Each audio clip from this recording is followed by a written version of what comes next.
तर नमस्कार सर्वांना। आज खूप साऱ्या लोकांच्या म्हणजे फोन येतात की ॲडव्हान्स बुकिंग घेत नाही। बरोबर आहे, ॲडव्हान्स बुकिंग घेत नाही, कारण त्याची कारणं पण सांगतो। कारण तुम्ही आता नवीन या क्षेत्रामध्ये आहात, खूप सारी लोक घेत असतील, पण मला त्याचं पटत नाही म्हणून मी घेत नाही। त्याचं एक कारण सांगतो।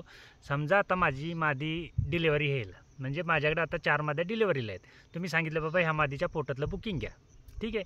आणि त्या मादीला जर समजा 2 मेल झाली, काय करायचं? तुम्ही नेणार आहात का? नाहीच नेणार ना बाबांनो। आणि मग तुम्ही काय म्हणणार, बाबा मी फिमेलचं बुकिंग केलं होतं, मला मेलचं काय करायचं आहे?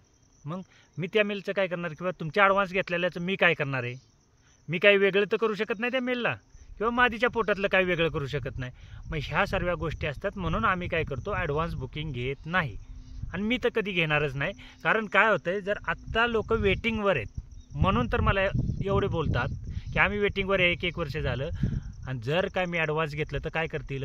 कपडेच काढून घेऊन जातील आणि मग तशा गोष्टी नको येतात, म्हणून मी सावधगिरीने करतो। कारण मी ज्या क्षेत्रामधनं आलो आहे त्या क्षेत्रामध्ये एक आम्हाला चांगलं माहिती होतं, ॲडव्हान्स बुकिंग कधी घ्यायचं, जेव्हा तुमच्याकडं मटेरियल उपलब्ध असेल ना तेव्हा घ्यायचं असतं। आणि असं तसं लोकांकडनं मी शिकून नाही आलो, तर मी ज्या व्यक्तीकडे शिकलो तो बिझनेस मॅनेजमेंट केलेले व्यक्ती आहेत, आणि त्यांच्यामध्ये मी हे शिकलेली गोष्ट आहे। आणि राहिलं वेटिंगच्या गोष्टी, सर्व काही लोक बोलतात वेटिंग आहे। मी स्वतः नारी सुवर्ण घ्यायला 3 वर्ष वेटिंग होतो, आणि हे नारी सुवर्ण 2002 का 2004 बनलेलं आहे। आणि त्याच्यापासून नंतर म्हणजे मला समजल्यानंतर सुद्धा मी 3 वर्ष वेटिंग होतो, आणि त्याच्यानंतर मग मी भेटलं। तुम्ही तर आता 1-1.5 वर्ष झालं वेटिंग आहे, तुम्हाला माहितीच पडलं नाही। कारण तुम्ही म्हणजे तुम्हाला मेंढीपालनाची आवडच नव्हती ना तेव्हा। मला जेव्हा मेंढीपालनाची आवड होती तेव्हा मी शोधत गेलो, हे नारी सुवर्ण भेटलं। तुम्हाला आत्ता कसं कळायला लागलं की ज्या अर्थी आम्ही सांगितलं की नारी सुवर्णाची किंमत 10,000 रुपये, त्यावेळी सर्व लोकांना कळलं की हे स्वस्तात मिळते म्हणून घेऊया। पण त्याच्या अगोदरची पण एक गोष्ट मी सांगतो तुम्हाला। ह्या शेतामध्ये एक शेतकरी यायचेत, शेतकरी नाही म्हणलं तरी ना 3 ते 4 वेळा आले होते माझ्याकडे ह्या शेतामध्ये। आणि मी मक्का लावला होता, आणि ह्या शेतामध्ये त्यांना पाणी बोरवेलचं इथं जे मक्याला भिजवायला लावायचो ना, ते प्यायला पाणी द्यायचो। आणि ते शेतकरी ते माझ्याबरोबर 1-1 तास बसायचे, कशाला? तर ॲडव्हान्स बुकिंग घ्या नारी सुवर्णाचं। आणि तरीसुद्धा मी घेतलं नाही। ती व्यक्ती म्हणजे स्वप्नील साहेब आहेत चाकणचे, विचारा त्यांना फोन करून, कधी सर्वांकडे नंबर आहे स्वप्नील साहेबांचा। ह्या शेतामध्ये मक्याच्या बसून स्वप्नील साहेब मला ॲडव्हान्स देत होते, तर मी घेतले नाही। पण एक दिवशी मी त्यांना फोन केला, म्हणजे ते कर्नाटकला गेले होते, कर्नाटकमध्ये त्यांची जी काय खरेदी विक्रीचा जो व्यवहार होता तो कॅन्सल झाला, आणि त्यांनी मला फोन केला की असं असं झालं मित्र, काय करायचं? मी त्यांना सांगितलं, तुम्ही एक काम करा, तिथे अभिजित आहेत त्यांच्याकडनं घ्या, आणि राहिलेले प्राणी माझ्याकडनं घ्या। मी इथून त्यांना प्राणी दिलेत सकाळी 7 वाजता मॉर्निंगच्या, पण कधीच त्यांच्याकडनं ॲडव्हान्स बुकिंग म्हणून घेतलेले नाही। विचारून घ्या। परत होमगावचे योगेश दादा माझ्यापासून किती 27 किलोमीटरवर आहेत, 1.5 वर्ष वेटिंगमध्ये होते। होमगावचे योगेश दादा 1.5 वर्ष वेटिंगमध्ये होते। भोरचे जे दानवले साहेब आहेत, आज त्यांच्याकडे नारी सुवर्ण आहेत ना, ते भोरचे दादा 2 वर्ष वेटिंग होते। विचारा त्यांना, सर्वांना विचारा, काही हरकत नसते। आणि कधीच मी ॲडव्हान्स बुकिंग म्हणून कुणाचा फोन केला म्हणजे पैसा घेतला नाही। आज योगेश साहेबांचे 2 प्राण्यांचे बुकिंग आहेत ॲडव्हान्समध्ये माझ्याकडे, आणि त्या आपले योगेश साहेबांबरोबर आमचे एक किरण गायकवाड म्हणून मित्र आहेत, त्यांचे एका प्राण्याचं बुकिंग आहे, अजून पिल्लं देऊ शकलो नाही। ॲडव्हान्स पैसे ठेवलेले आहेत, विचार करा, ॲडव्हान्स पैसे देऊन 6 महिने झाले तरी अजून मी प्राणी दिले नाहीत त्यांना, आहेच नाही तर काय देणार आहे? मग तसं आहे। आणि ह्या गोष्टी ॲडव्हान्स बुकिंग न घेण्याचं कारण असं असतं की एकदा का मी म्हणजे एखाद्याला मी पैसा दिला, समजा तुम्ही मला पैसे दिले, ठीक आहे, मान्य, म्हणजे मी बांधील झालो ना, मी तुम्हाला कुठूनही काय पण करून प्राणी द्यावंच लागणार आहेत ना तुम्हाला। मग मी काही करावं लागणार आहे मला, मग माझे घरचे पण द्यावं लागणार आहेत। मग तसेच मी त्या योगेश दादांना पण सांगितलेलं आहे, तुम्ही ॲडव्हान्स म्हणजे आम्ही त्यांचा पैसे घेतले, म्हणजे त्यांनी मला पैसे दिले, पण मी त्यांना सांगितले, तुम्ही म्हणाल ॲडव्हान्स दिले म्हणजे मला आत्ताच पाहिजे, माझ्याकडे उपलब्ध होईल तेव्हाच देईन, अशा पद्धतीनं घेतलेलं आहे। मग तसं काय तुमच्या सर्वांचं मी ॲडव्हान्स घेऊन काय सर्व पैसे काय करणार आहे? पिल्लं तर आली पाहिजेत का नको? मग ह्या गोष्टीचा विचार केला पाहिजे प्रत्येकाने। आणि मीच नाही तर पाटील साहेबांचे जे अमोल पाटील साहेब आहेत ना, त्यांच्याकडे 125 माद्या आहेत, तेही तेच सांगतायत। काय सांगतायत मला की पोटातलं मी बुकिंग घेणार नाही, मादीच्या पोटामध्ये काय असेल काय होईल ह्याची कोणाला गॅरंटी, आणि एकदा का पैसे घेतले की मी बांधिलकी राहिली की आपल्याला त्यांना प्राणी द्यावंच लागणार आहे. मग त्याच्यामुळे तुम्ही जी काही वेटिंगमध्ये आहेत त्यांनी समजून घ्या आमच्याकडे काय परिस्थिती असेल. आता सर्वांनाच वाटतंय की वेटिंगमध्ये आम्ही आणि आम्हाला दिलंच पाहिजे, ह्या गोष्टी झाल्याच पाहिजेत.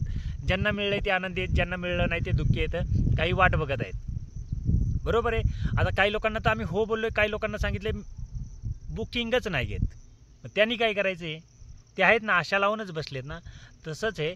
आणि जर काय तुम्हाला मेंढी पालनच करायचंच आहे, सर्वांनाच करायचं आहे, तर त्या भोरचे जे दानवले साहेब आहेत किंवा स्वप्नील साहेब आहेत त्यांना सुरुवातीला पिल्लच देत नव्हतो मी. त्यांनी काय केलं, विजापुरी सांभाळलं.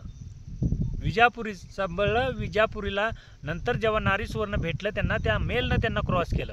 दानवले साहेबांनी तेच केलं, नारी सुवर्णानं क्रॉस केलं आणि त्याचा रिझल्ट आता बघा त्यांच्याकडे कसा आला आहे.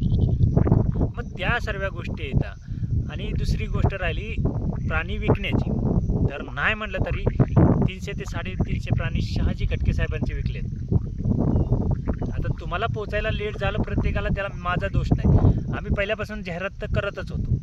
आणि खोटी गोष्ट असेल तर शहाजी साहेबांना विचारायचं. शहाजी साहेबांचा सर्वांकडे नंबर आहे. कारण तेव्हा आम्ही तेच केलं. माझ्याकडचे प्राणी कमी होते ना, मी कुणालाच देत नव्हतो. कारण माझ्याकडे हे सर्व लोक येत होती म्हणून मी काय केलं, माझ्याकडे जी बाहेरून येणारी होती ना ती शहाजी साहेबांकडनं केली.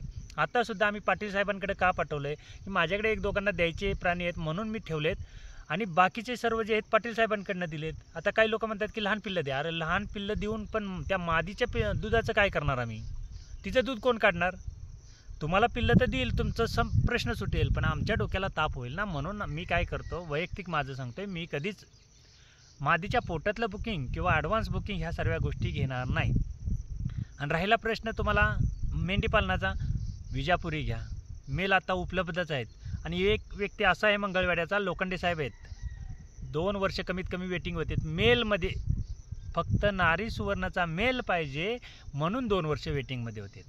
आणि 2 वर्ष वेटिंग झाल्यानंतर बघा मी काय सांगतोय तुम्हाला, 2 वर्षाचं वेटिंग केल्याच्या नंतर मी त्यांना काय केलं, एक छोटा मेल तर दिलाच, 10,000 रुपयात दिलाय, 2.5 महिन्याचा 23 किलो. बरोबर आहे. त्याच्यासोबत माझा मोठा मेल स्वतःचा, म्हणजे माझा जो ब्रीडर आहे ना तो स्वतःचा मेल त्यांना दिलाय की तुम्ही 2 वर्ष थांबला होता ना, तर तुमच्याकडे ज्या विजापुरी माद्या येतात त्यांना ह्या मेलने क्रॉस करा. म्हणजे असं नाही की तुम्ही मागे राहिला म्हणजे तुम्हाला ठेवून चालणार आहे आम्ही. तर जसं जसं उपलब्ध होईल किंवा जसं जसं अवेलेबल होईल तसं तसं सर्वांना दिलं जाईल. पण कुणीच ॲडव्हान्स बुकिंगच्या गोष्टी माझ्याबरोबर तर करू नका, कारण मी ॲडव्हान्स बुकिंग घेणारच नाही. आणि राहिला प्रश्न वेटिंगचा, तर त्याला काय पर्यायीच नाही. कारण हे जसं उपलब्ध होईल तसं मिळलं जाईल. ह्याच्या पलीकडे काय ती फॅक्टरी नाही किंवा काय नाही, ते मी लगेच बनवेन आणि तुम्हाला लगेच देईन, ह्या गोष्टीसुद्धा होत नाहीत. आता त्या 125 माद्या ज्या पाटील साहेबांकडे आहेत ते सुद्धा म्हणतायत अजून पिल्लच नाहीत. काय म्हणतायत, पिल्लच राहिली नाहीत. काय करायचं तुम्ही सांगा. आता तुम्हाला लेट कळलं माहिती आहे. आता नवीन जी लोक आहेत बघा, कितीतरी कमेंट असतील, आत्ता आम्ही बुकिंगसुद्धा घेत नाही. लोक फोन करून सांगतायत का बुकिंग घेत नाही. तर बाबा जे पहिल्यांदा हो बोललो त्यांना तरी देऊ द्या. सर्वांनाच हो बोलणार आणि मग सर्वांनाच कुठून देणार आहे. म्हणून आम्ही जे नवीन लोक फोन करतायत त्यांना डायरेक्ट सांगतो, तुम्ही विजापुरी घ्या, एखादा मेल घ्या आमच्याकडनं आणि त्याच्यापासून सुरुवात करा. तोपर्यंत तुमच्याकडे जे होईल चालू तुम्हाला शिकायला भेटेल, तोपर्यंत उपलब्ध झालं की आम्ही तुम्हाला देऊ. त्यामुळं कोणीच, मी तर वैयक्तिक सांगतो, मी तर कुणाकडनं ॲडव्हान्स बुकिंग पोटातलं घेणार नाही. आणि कुणालाच राग यायला नको. कारण काय आहे, राग येण्याचं पण कारण ठीक आहे, मान्य आहे की आम्हाला, पण माझ्याकडे जर अवेलेबल असेल, उपलब्ध असेल तरच मिळणार आहे. मी काय माझे सगळे प्राणी विकून काय तुमचे व्हिडिओ बनवत बसणार आहे का? नाहीच ना बनवणार. मी फक्त एक काय केलं होतं, ही जनजागृती केली होती लोकांना की ह्याच्यामध्ये वास्तव काय आहे आणि खरी परिस्थिती काय आहे हे सांगण्याचा प्रयत्न केला होता. आणि मुळातच मिसेस व्हिडिओ बनवायची, कारण मी फक्त आत्ता लेटेस्ट बनवायला लागलो आहे. कारण मी व्हिडिओज बनवत नव्हतो, तिला फक्त सांगितलं होतं तू व्हिडिओ बनव आणि ह्या सर्व माहिती सांगत जा. आणि त्या माहितीच्या आधारे बेळगावचे ते अभिजित दादा, स्वप्नील साहेब हे सर्व लोक माझ्याकडे आलीच होतीत ना, त्यांनाही ते वाटलंच होतं आणि त्याच्यानुसारच त्यांना प्राणी पण दिलेले आहेत. असं नाही की ते आज आलेत आणि लगेच उचललेत आणि घेऊन गेलेत. अशा कुठलीच गोष्ट किंवा कुठल्याच म्हणजे आमच्याकडनं नेणाऱ्या कोणालाच अजूनपर्यंत तसं भेटलेलं नाही. त्यामुळे कुणीच नाराज होऊ नका. पर्यायी काहीतरी उपलब्ध करू किंवा पर्यायी काहीतरी उपलब्ध तुम्ही करा, विजापुरीला नारी सुवर्ण क्रॉस करून पहा, ह्या सर्व गोष्टी करा. पण ॲडव्हान्स बुकिंगच्या भानगडीत पडू नका. आणि काही जी लोक बोलतात ना आम्ही एक वर्ष वेटिंगमध्ये आहे, तर तुम्ही समजून घ्या, मी स्वतः वैयक्तिक 3 वर्ष वेटिंगमध्ये होतो, तुम्ही तर 1च वर्ष वेटिंगमध्ये आहात. आणि त्यावेळी किंमत 15 ते 20 हजार रुपये होती, तरीसुद्धा मी वेटिंगमध्ये होतो. आज 10,000 रुपये, म्हणजे तुम्ही किती वेटिंगमध्ये असाल हे तुम्ही ठरवायचे. त्याच्यामुळे असं नाही की मी म्हणजे माझ्याकडे आहे म्हणून मी नाटक करतो आहे किंवा माझ्याकडे आहे म्हणून मी देत नाही, असं काहीच नाही. बाकीची ही लोकं विकतात, बाकीच्या लोकांकडे पण मिळत आहेत, तुम्ही त्यांच्याकडेही चौकशी करा. असं काहीच नाही. माझ्याकडनंच घ्या किंवा आमच्याच ग्रुपमध्ये घ्यावा किंवा ह्याच शेतकऱ्याकडनं घ्या, असं कुणालाच सांगितलं नाही. त्यामुळं कुणीच वैयक्तिक असा राग मनात धरू नका की हे आम्हाला देत नाही. आणि जरी आता कुणाला बघा, आता आमच्याकडे मका पेरणीचं सीझन चाललं आहे, जरी कुणाला बघायचं असेल किंवा यायचं असेल तर अगोदर फोन करा. कारण नाहीतर काय होईल, या मक्याच्या शेतामध्ये तुम्हाला मार्गदर्शन केलं जाईल. जसं स्वप्नील साहेबांना मार्गदर्शन असायचं, त्या ह्या मक्याच्या शेतामध्ये बसायचे माझ्याबरोबर आणि त्यांना इथं मग गायडन्स करायचो. पर्यायच नाही ना, कारण आमच्याकडे आता सीझन चाऱ्याचं आहे. मला पण त्या म्हणजे 4 महिने आम्ही झोपूनच काढतो, आम्हाला काही काम नसतं पावसाळ्यामध्ये. पण आता जे सीझन आहे त्या सीझनमध्ये जर मी का तुमच्याबरोबर शेड दाखवत बसलो आणि प्राणी दाखवत बसलो तर त्यांना खायला चाराच मिळणार नाही भविष्यात.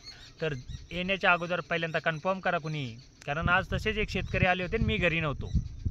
त्यामुळे तसं व्हायला नको. तर येण्याच्या अगोदर कन्फर्म करा आम्ही फ्री आहे की नाही, आणि त्याच्यानंतर या. जर आलाच तरीसुद्धा जर आलाच तर मग मात्र मार्गदर्शन ह्या मक्याच्या शेतामध्ये होईल हे 100%. कारण मी तोपर्यंत इथेच असणार आहे. मका किंवा गहू पेरण्याच्या ज्या वावरात असेल तिथं तुम्हाला मार्गदर्शन होईल आणि तिथंच तुमची भेट होईल. तुम्ही म्हणायचं नाही की मग घरी चला प्राणी दाखवा वगैरे, तसल्या काही गोष्टी होणार नाहीत. त्यामुळं तुम्ही येताना नक्कीच फोन करा. फ्री असेल दाखवलंच जाईल आणि त्याच्यामुळं काही प्रॉब्लेम नाही. आणि वेटिंग असणाऱ्यांनी तुम्ही समजून घ्या, जरा मला समजून घ्या वैयक्तिक. कारण एवढं सर्व जनजागृती करणारा आजपर्यंत ह्या व्यवसायामध्ये किंवा ह्या क्षेत्रामध्ये आजपर्यंत कोणी उतरला नव्हता. पण मी जनजागृती करून तुम्हाला ज्या रिजनेबलमध्ये मिळायचं त्या रिजनेबलमध्ये पोचवत आहे. फक्त तुम्ही संयम ठेवा. आणि जर काय तसं नाही झालं माझ्याकडे पण पर्याय नाही.